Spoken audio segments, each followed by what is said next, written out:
G'day viewers, welcome to another weekend edition of TFU, and I'm going to start by revisiting a dude that I talked about earlier in the year. A young guy on a building site in Australia got his dick bitten by a redback spider in the Portaloo. That's a bad thing to have happen to you.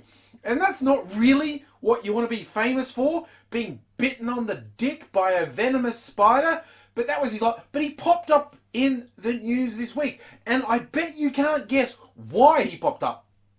See, at least he knew when he got bitten on the dick by a spider, that would never happen again. You can go through, look, a whole bunch of weird, crazy things that might happen in my life. 99.999% of the population never get bitten on the dick by a spider. I had that happen, so at least I know that will never happen again. So why is he in the news this week? I'll give you a couple seconds to consider why he could possibly be in the news this week. A little bit of thinking music. Because he got bitten on the dick by a spider again. Same thing. He's on the building site. He's been a little averse to going in their Portaloos, but he said, no, this one just got cleaned. I think it's safe. I went in there, sitting down, doing my business. Ow! Sting! See these little legs scurry away? Bitten on the dick again! Here's the thing, dude. I'm going to paraphrase Oscar Wilde to you right now. Being bitten on the dick once by a spider could be considered to be bad luck. Being bitten on the dick twice is gonna make people question you and your relationship with spiders. Are you deliberately sticking your dick in spiders' mouths? You may deny it, but personally, I think it's a question that needs to be asked. Because, you know, what are the odds that that would happen to you twice in your life? Seriously. Speaking of long odds, there was this full-on storm in South Australia this week. They're calling it like once in 50 years. It was a cyclonic storm, and it worked out exactly as they predicted. It was a huge storm, ripped up not power lines but big power pylons, and lightning hit one of the power stations. Unsurprisingly, when a bunch of these pylons got twisted like friggin' wet spaghetti and a power station got hit multiple times by lightning, electricity went out. In fact, it went out in the whole state. And that was not even that surprising. And what happened next possibly also shouldn't be surprising, but it was really fucked. Namely, a bunch of conservative politicians started saying, you know what the problem is? South Australia has a lot of renewable energy. It's not reliable. I think it's because they had renewable energy. It's not that all those pylons got ripped down and twisted up and they got hit by lightning. No, it was wind power. And I also wouldn't be quite as upset if it was only the usual fringe wingnuts who said it, but it went right up to the fucking Prime Minister. The fucking Prime Minister who likes to say he's intelligent said, oh, you know, they've got to consider that reliance on renewables when stuff like this happens, even though it's completely fucking unrelated. You see, when the transmission system gets fucking destroyed by a storm, it doesn't matter what your power source is. If the delivery system has been royally fucked by a storm, it doesn't matter how many renewables, how many coal-fired stations you have, you're gonna be fucked. And poor bloody Malcolm Turnbull got his back up a bit when multiple people said, you're a fucking dickhead. And that included the South Australian Premier, the energy experts, even my state Premier said, God, Turnbull's a fucking knobhead, isn't he? Turnbull's going, oh, but you shouldn't be relying on renewables. Oh, energy security. That's the buzzword I invented. Energy security. If you have energy security, it doesn't matter if your pylons get ripped to pieces or the power stations get hit by electricity, because that's the magic word I just thought of. Energy security. Fuck off, you fucking idiot. And I have to admit, I also love the photo that was used to illustrate the story of the Victorian Premier saying the Prime Minister was a dickhead. It was used by the Guardian website.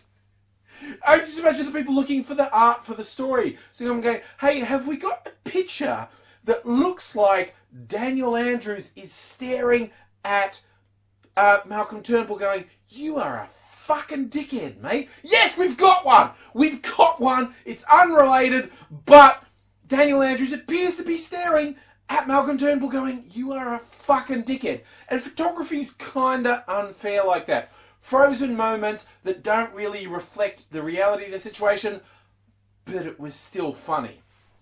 And segueing again, lack of reality. There was this video that got circulated a lot this week by a YouTuber who uses the name Joey Salad, and he did a social experiment. That should be the first warning bell, because we have a long track record of anyone who uses that social experiment, A, faking the videos, B, being a complete fucking arsehole. And staying within form, that accurately describes this Joey Salads video. What it is, what he says he does, he goes into a white neighbourhood holding a Black Lives Matter sign, and then he goes into a black neighbourhood holding an All Lives Matter sign. He goes, oh look, you know, the people in the white neighbourhood were reasonable and the people in the black neighbourhood were really angry.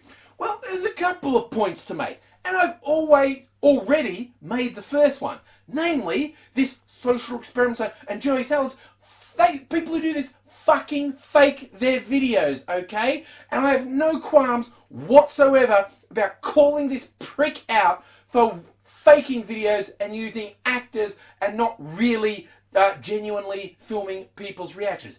That's point one. Point two is Joey Salads is racist fucking garbage.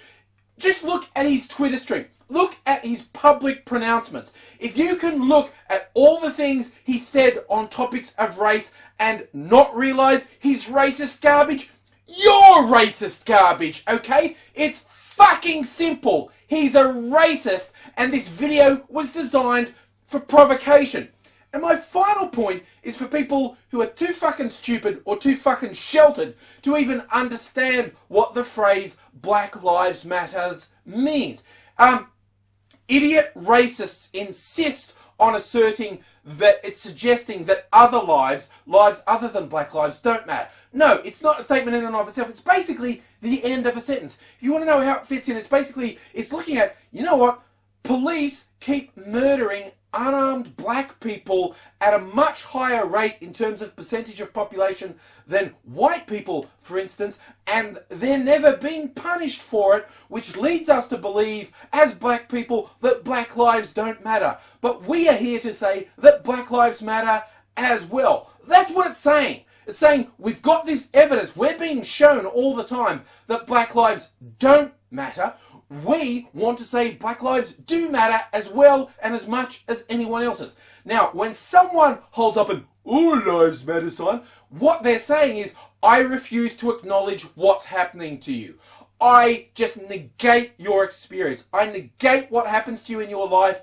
I say you're worthless. And just by the by, even if this prick hadn't faked the video, if you walk into a white neighbourhood saying Black Lives Matter, what that is saying, I care if other people are murdered. It's a very passive thing to say. It can still make people very angry and get people up in your face, but it's quite passive. You're just saying, I care if other people are murdered. If you go into a black neighbourhood with an All Lives Matter sign, what you're saying is, I don't care if you are murdered. It's an incredibly aggressive move, and it is just saying you, as a black person, are worthless. And I refuse to fucking shy away from this. It's nothing quite like white people freaking out at their racism being pointed out. If you don't understand that, you are so fucking insular in your protected little world, the best that can be said about you is you are passively racist because you don't realise how many advantages you have. But if you're actively picking on the Black Lives Matter movement, I have no doubt and I have no qualms about pointing it out. You're racist garbage, Joey Salads is racist garbage, and you need to wake the fuck up. Ugh.